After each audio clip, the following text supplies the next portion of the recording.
What's up, guys? It's Showtime. Showtime Shred over here. Size, growth, get big. All right. So just a little heads up.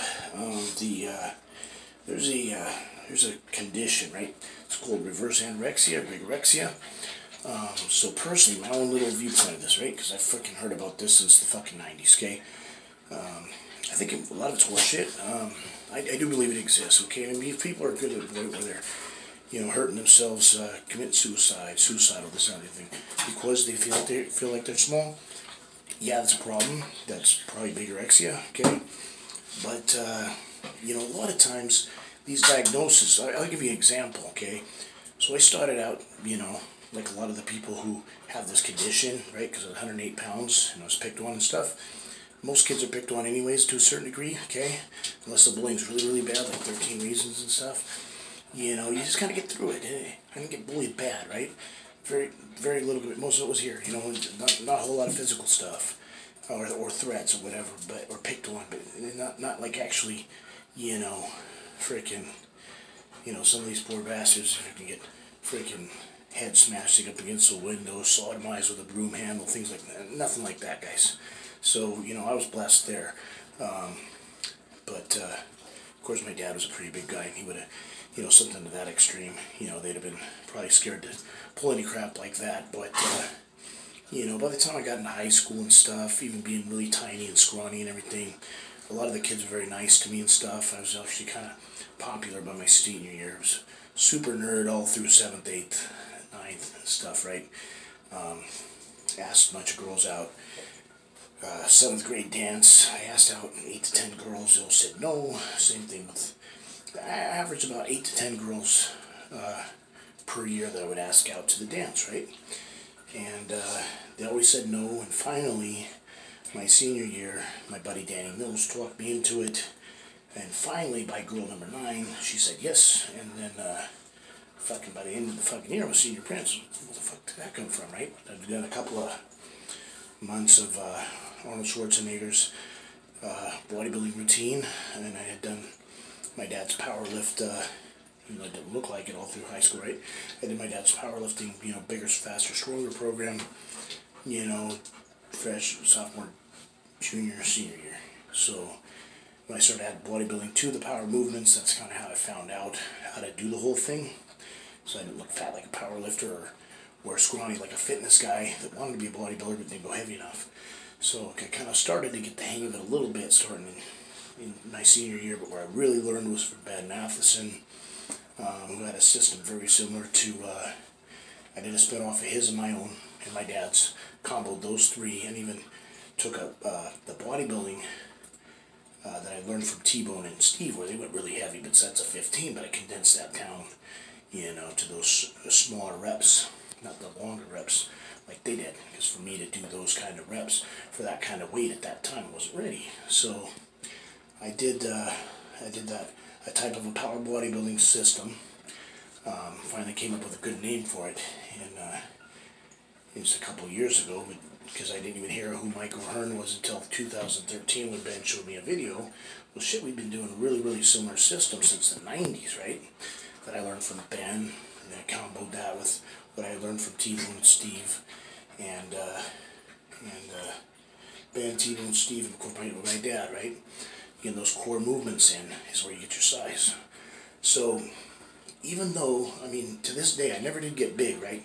I think the biggest I ever got was only like 277, and so that's an average build, right? Because the average pro is 320 in the off-season. Of course, I was off-season. I only could see the top and the middle abs. I could see any lower abs, no intercostals oblique, hardly, a little bit, but not much. So, fat, basically. I was 12 to 15% body fat at 277, which is obese in bodybuilding, right? So I never did get that big, I never did like most bodybuilders that weigh 320 on the average on the off-season and 280 on stage. Shredded at 2 or 3%. That's why I never got my pro card, right? But I came close, and had I competed for it, I may have been able to get it, right? Because like the last one I did in 2018 as a guest poser, there were 5 of us, and 2 were pro already, and had recently got their pro cards, and then the other guys that weren't, the other 2 or 3 guys, they all got their pro cards right afterwards, within 3 months or less, right? So out of that whole group of 5, I was the only motherfucker who doesn't have the pro card. So I never competed nationals. Okay, I won some state titles. I never went nationals.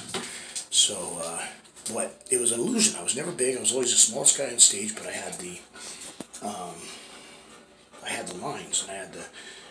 But that was what, not 100% cured, but like 99% cured my reverse anorexia. Because now I don't give a shit that I'm small, right? Because it's all about art, and it's all about the way you look, and being an average sized guy, knowing some basic martial arts, right? An expert that's a 2nd degree black belt, and some black belts even can kick my ass, right? But some black belts that are really good and have won some certain types of competitions, but they're not full contact. They don't know what it feels like. You punch in the face. They don't know how to fight on the ground. So I would have an edge on some of those black belts if I were to get in and get them off of their feet. That's easier said than done, right? Because they keep you outside, get you from getting in the clinch and stuff, or getting a takedown. You know, they can still beat you, right? So, but the nice thing is, some of these other fuckers are like little guys that are fucking, black belts and things like that. So you go into a big club, they'll still get challenged once in a while. They'll handle themselves, but I'd rather not go that route, right? I mean, they're to relax and chill and, not to fucking fight. So sometimes big motherfuckers, bigger than me, go in the fucking gym and fucking, not the gym, but the club or whatever else, and can't fight for shit, man. They'd be able to get knocked out by a little guy, and then they're slow. So as far as, if you just get one good punch, they're so slow they wouldn't land it, right? They'd get hit before they could even look. Horrible fighters, but nobody fucks with them because people just look at them and go, ooh, I don't want to fuck with that guy, right? That's the power of, of the physique, right? That's either a respect thing or not always intimidating. Sometimes respect, and sometimes it is just flat out intimidation. They don't give a fuck. They're like, I'll fight whoever, I don't respect them, but they look at the guy and go, ooh, he'd kick my ass. But it's not even true, right? But anyways, so you get those types of things, and your confidence goes up. So it took me till like age 38 or 39 before I even felt normal. So I didn't feel tiny and was traumatized for being small. But people think that that's reverse anorexia, and it's not. What that is, it's just like that one guy that went to the hospital, one of the videos that I posted. That's just being, doing whatever it takes to win, And of course, simple-minded people, they don't understand that. They've come up with a term for it. Too obsessed, bigorexia, reverse anorexia. They think that if you spend more than an hour or 2 in the gym a day, that it's counterproductive. Now, I think on the off season it is. So there was some truth to that, and that's probably the reason some of these guys aren't getting as big as they want to get, because they're overtraining. Fair enough.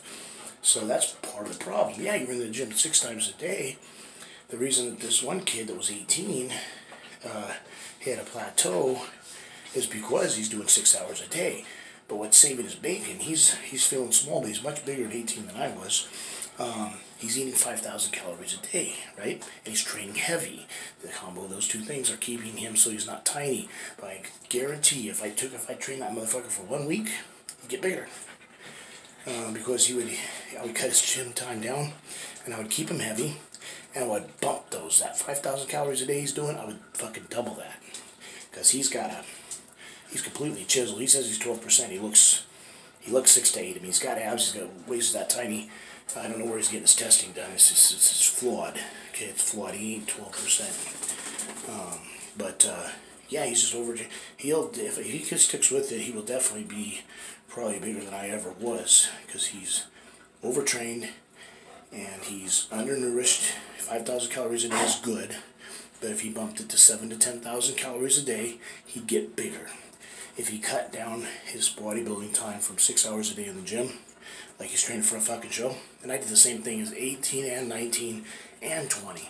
I didn't cut it down and do the 3-on-2 off until a powerlifting champion in the natural division that had an 800-pound bench press a reverse grip from Powerhouse Gym in San Diego, California.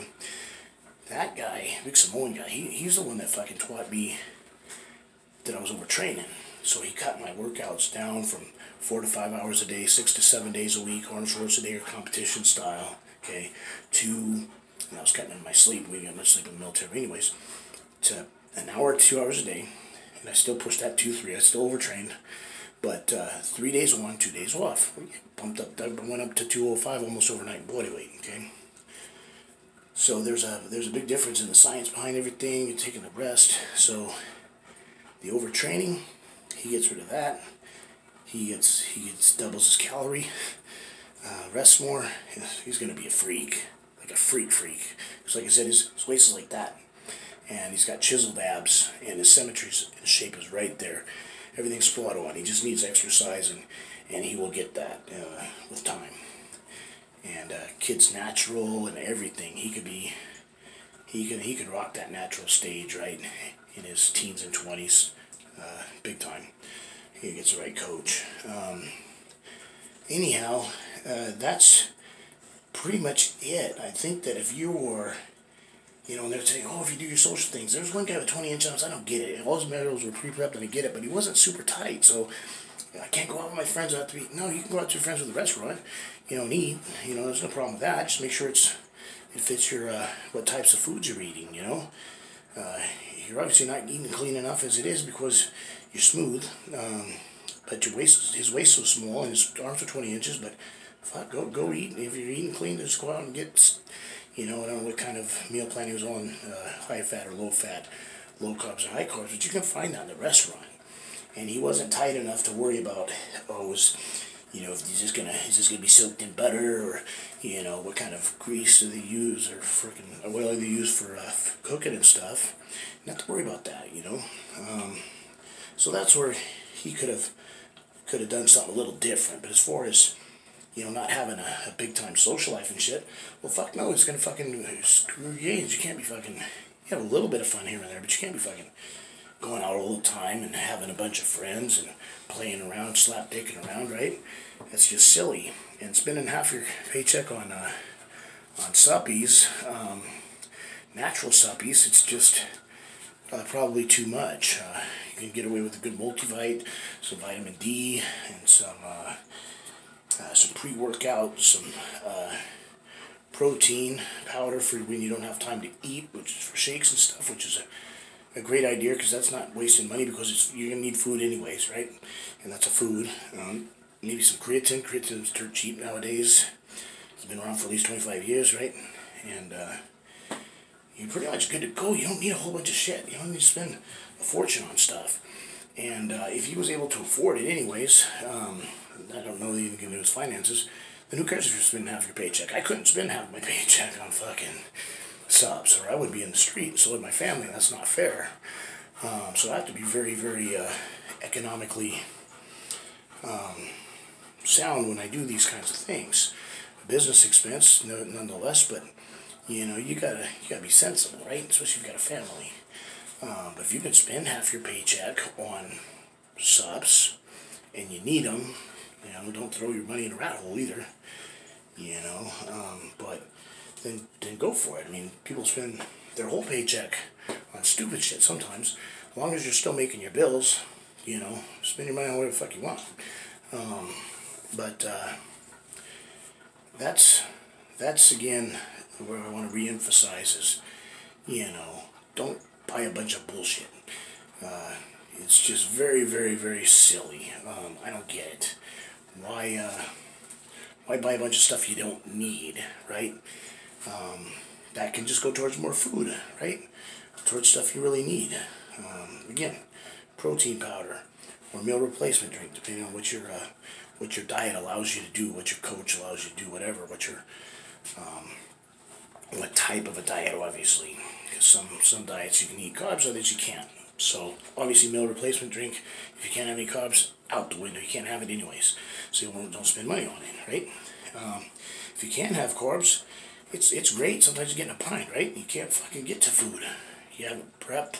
I understand. Proper preparation prevents poor performance. I get it. I preach it and teach it and follow it. But sometimes life happens, guys. And you're like, oh, fuck, what do I do now? Well, you got your meal replacement drink. Boom, good to go, right? Or you need to know what you can have, in, whether it be fast food or a restaurant, what you can do to fit your macros and still not fuck up your prep, okay? Or if you're not in prep, it just doesn't put you in a plateau or set you back, right? You just need to know these things, and little simple tiny tricks will help you with that. But as far as, you know, giving up your social life, you know, to get a certain look, or that's just going to keep you out of trouble. Why are you going to be slapdicking around? Nothing good usually happens after 2 a.m. anyways, right? Or 11 p.m. or whatever it is, right? If you're not working or at home chilling, you know, you don't necessarily need to be out doing shit. Unless you're just, you know, on a vacation chilling and you go catch a movie or late dinner or whatever, that's different. But out partying, horsing around, slapdicking around, drinking a bunch of booze and shit, well, that's going to hurt your gains anyways. Then you're likely to do something stupid. It hurts your health and it messes with your mind, right? You're inebriated, you're fucking out in public. Well, what happens if you go punch somebody in the face? Even if they deserve it, guys. And when you're drinking, you always think the other person deserves it, okay? And sometimes they fucking don't, man. Unless you just really have that tolerance, you just have one or two, you know. Then, yeah, you'll know if the person deserves it or not. But god dang, man, you know. Some people drive drunk, fuck. You can kill yourself or somebody else, right? Get a $5,000 or $10,000 fine after the lawyers and everything else is added in. You're looking at 10 grand on a DWI, so that's a silly lifestyle choice, right? Get a DD if you're going to go that route. But as far as, you know, being lifestyle, you got to watch that fucking social life stuff, man, and monkeying around. You don't need it. If you don't have this lifestyle, you know, or you want to work it in, or you do it once a month instead of once a week, that's okay too. Or if you're gonna be responsible, you just like the social life, you're not into the fitness lifestyle, that's okay, right? I'm not passing judgment. I'm just defending, you know, my lifestyle. Is I'm not fucking. Well, yeah, I'm a nerd, but I'm not a bad guy, you know, for not going out to clubs dancing until 2 in the morning, you know, once a week, you know, once a month for that's plenty, or once a year, right?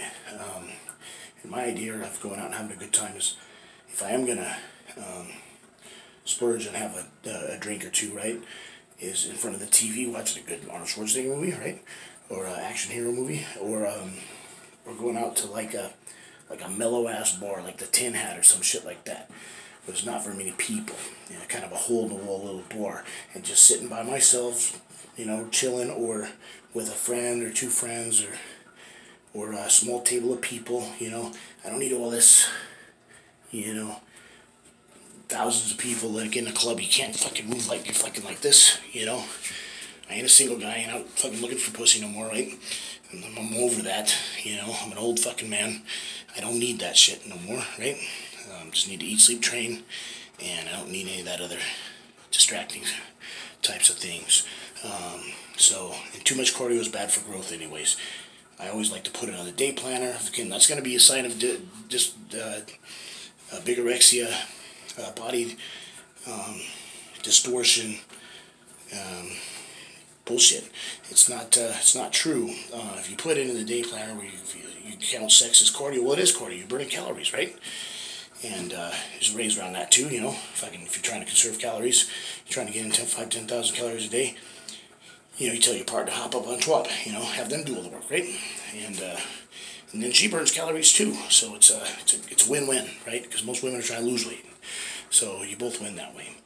But it's not reverse anorexia or bigorexia to put it in the fucking day planner, okay? Proper preparation, proper planning prevents poor performance. And you gotta do that with everything. It's a tedious business. It's not. It doesn't mean you have body dysmorphia. Okay. And the other thing is, if you're going to the hospital, right? Because you train your ass off, or whatever else, you're taking it so far and you're training so hard, you end up in the hospital. It's part of the game, guys. Sometimes, especially if you're a competitor and you gotta win. Now, if you're doing it just because you're being stupid, then yeah, maybe there is some body dysmorphia there or something else, right? But just to be traumatized because you're not as big as you want to be or as successful as you want to be. You know, you have to have some pain, you know, to get pleasure. So unless if you're always happy with the way you look, you're going to go to the gym, right? So that pain to where you're almost wanting to not be here, right? Where you're almost suicidal because you can't stand the way you look because you're too fucking small, right? What's that going to create? It's going to create action, right? It's going to piss you off. It's going to get you motivated. It's going to get you inspired. And you're going to go to the fucking gym. You're going to do whatever it takes, right?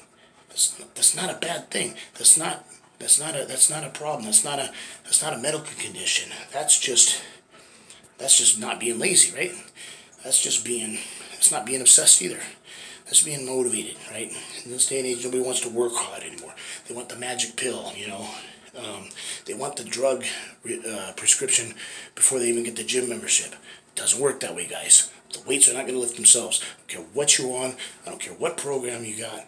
I don't care what you fucking think you know. You have the best drugs in the world, right? And if you don't go to the fucking gym, you ain't going to look good. Period. Or if you go through the fucking motions, right? And you're going to be missing, you go to the gym once, twice a week, and you slap dick around when you're there. You're on your phone the whole time. You don't go heavy enough. You know, you don't eat enough food. You ain't going to look good, right? Success doesn't come in a bottle, guys. Certain supplements, certain prescriptions, certain peds, certain SARMs, certain this, that. They might help, okay? They might make you better, okay? But only if you put in the work first. Build your base, get the root before the fruit, and then once the fruit comes, then you can start worrying about blossoming, especially if you're in your 30s or 40s or above, you know? If you're in your teens and early 20s, should not even be on your to-do list yet. Shouldn't even be in a day plan, you know, what peptides and SOMs and those are all just precursors to freaking, you know, getting into the steroids anyways, because they're basically just a legal form of steroids as it is. So you don't need to go on that route, right? Because then it's going to be too easy to cross that line. Once you cross that line, 99.9%, you ain't come back, motherfucker. If you put on 20 or 30 pounds after being plateaued for a while, you ain't going to want to get off of them. Are you kidding me?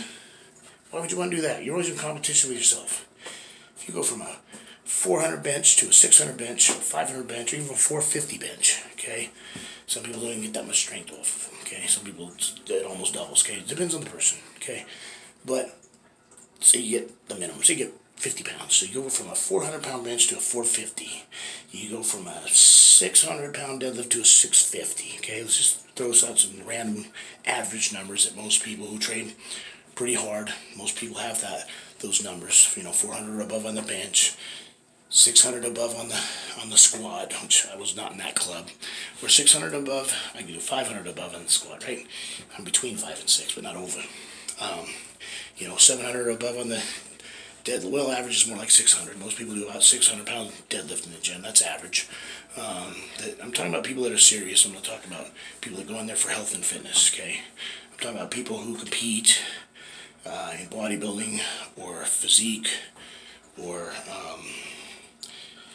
classic bodybuilding or powerlifting or strongman.